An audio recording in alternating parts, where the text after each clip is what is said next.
Hola, bos días. Si non falta ninguén, non? Estamos todos.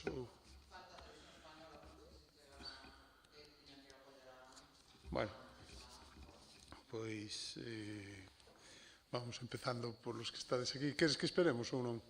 Non pregunto, se queres preguntarlle. Vale, pois entón comenzamos. Vale.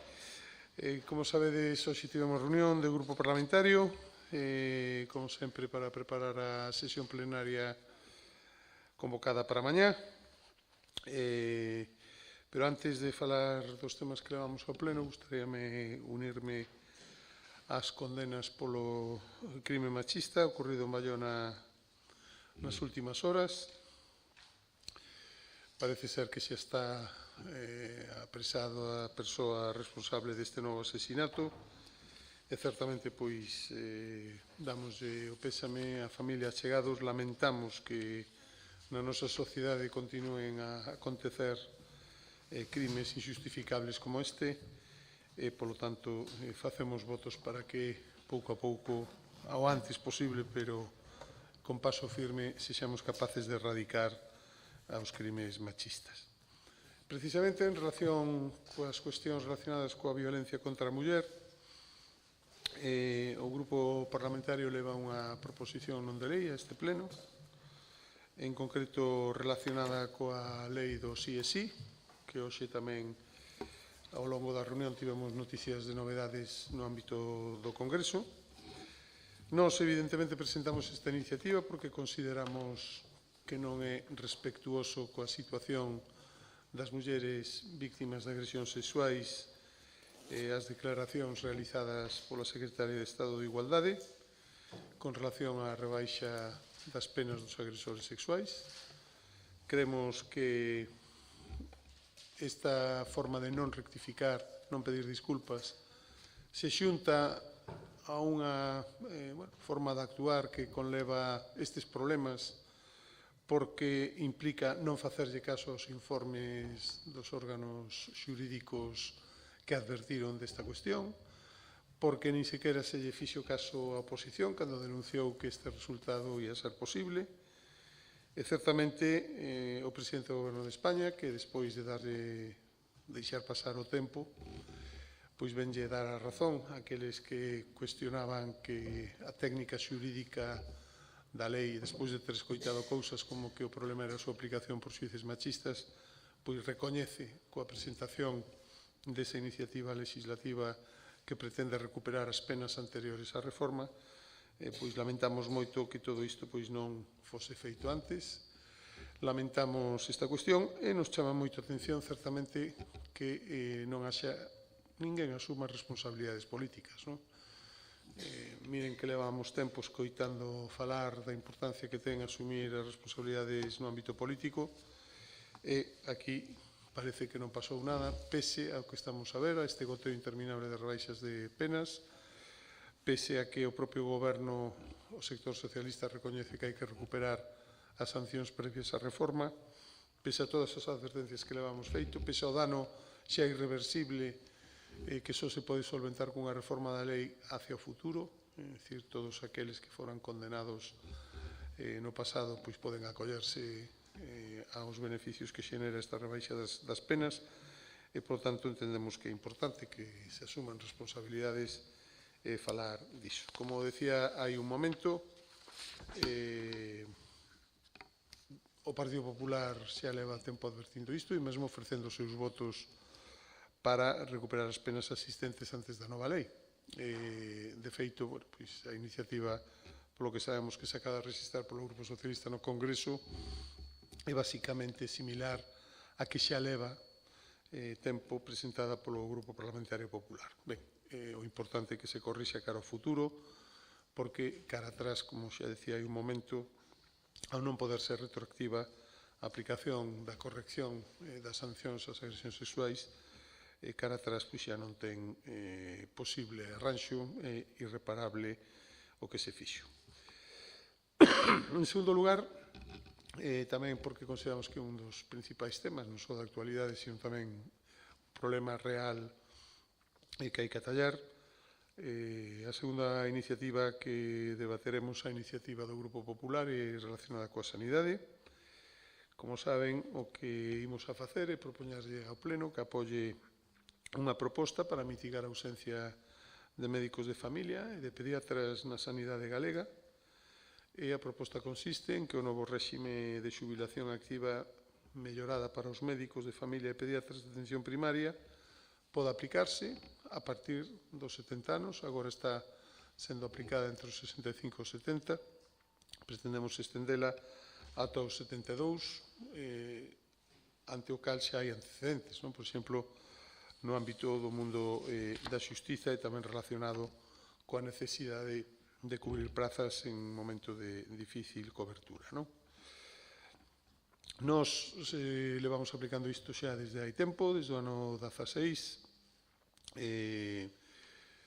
A idade máxima permitida pola legislación estatal é os 70. Foi utilizada por máis do 80% dos profesionais, por tanto, é unha medida que ten contribuído a diminuir a carencia de médicos de familia e por iso entendemos que ampliar a idade de xubilación aos 72 anos unido ás condicións extraordinarias que formula o Goberno de España no proxecto de mellora da xubilación activa, que basicamente é o mantemento do 75% da pensión compatible co soldo que se percibe por exercer a sanidade, pois pode facer máis atractiva esta opción para os profesionais de atención primaria que se atopan nesta situación, porque evidentemente a medida é voluntaria, non? Ben, esta é unha medida que levamos defendendo desde Galicia para paliar a falta de profesionais sanitarios, que se suma a outras actuacións que xa están adoptadas, por exemplo, a creación da nova categoría de facultativo especialista de primaria e a súa provisión de xeito extraordinario por concurso de méritos, a aprobación nesta Cámara da lei para impulsar a provisión de postos de difícil cobertura en materia de sanidade, que tamén permite a Xunta ofertar máis prazas en propiedade a través de concursos de méritos, en este caso non só en atención primaria, sino tamén en prazas de difícil cobertura nos hospitais comarcais. Esta lei xa está a ter consecuencias prácticas positivas. Como saben, nas últimas días se completou o nomeamento e se lle deu destino a 106 novos profesionais de atención primaria para prazas de difícil cobertura e, evidentemente, na oferta deste ano se incluirán maiores prazas de difícil cobertura na oferta deste ano, non? Por lo tanto, isto está contribuindo a que o problema non sexa tan intenso, do mesmo xeito que tamén outras medidas que se adoptaron pola Xunta de Galicia, como a implantación das axendas de calidade para organizar mellor o traballo do personal sanitario, ou o sistema XIDE para orientar a demanda cidadá directamente ao profesional apropiado, ou, por exemplo, o apoio ao personal médico estricto por parte dos demais profesionais do sistema sanitario nos centros de saúde, non? Ben, eu quero salientar que todas estas medidas nunca contaron co apoio do Bloque, nin do Partido Socialista.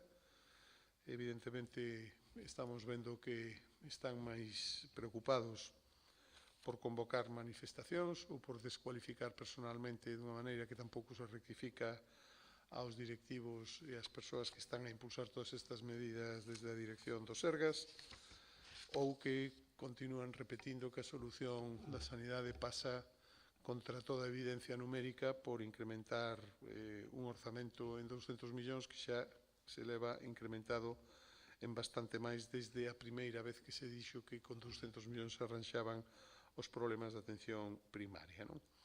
Ben, todo isto pois nos leva certamente a pensar que detrás non hai unha reflexión, non hai un estudio serio, e o único que hai é un intento por sacar un partido pois electoral dunha circunstancia que afecta a máis comunidades autónomas, desgraciadamente para as demais de xeito incluso máis intenso do que ocorre en Galicia, e que, bueno, que queren aproveitar isto con calquera excusa e mesmo, insisto, utilizando linguaxe que non é apropiada para describir as persoas que están facendo todo o posible para paliar os déficits de profesionais, non?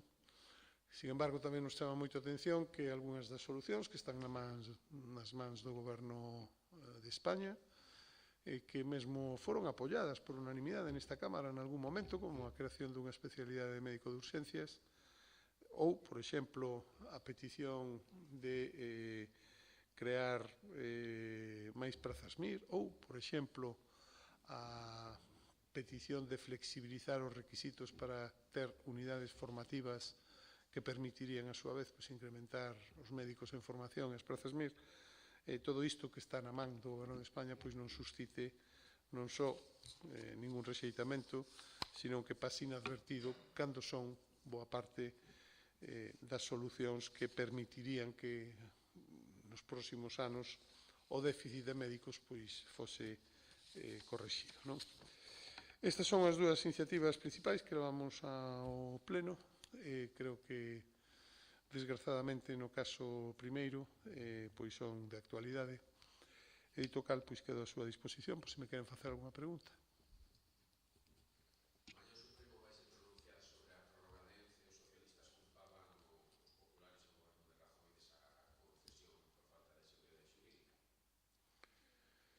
Eu o único que teño que decir ao respecto é que hai que respectar o que diga o Tribunal Supremo.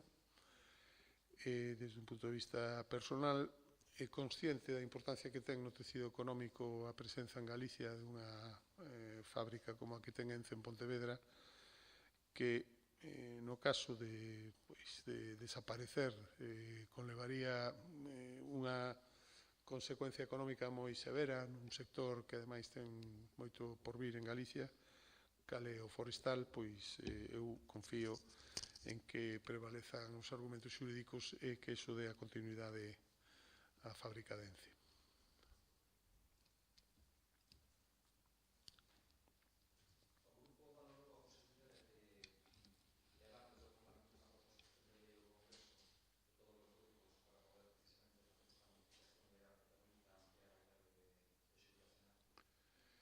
Ben, iso, ata onde eu sei, non é necesario, porque xa está nos plans do Goberno de España. Hai un decreto que parece que se vai ampliar para permitilo.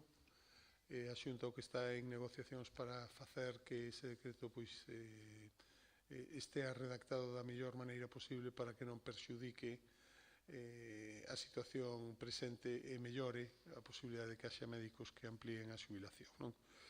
Por lo tanto, eu creo que, en principio, sobre ese aspecto en concreto, está previsto avanzar.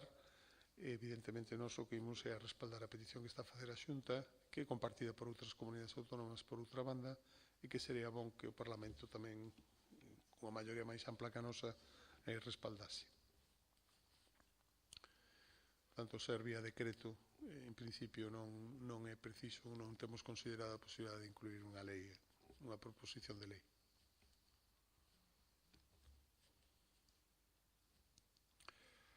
Alguna outra pregunta? Moitas gracias.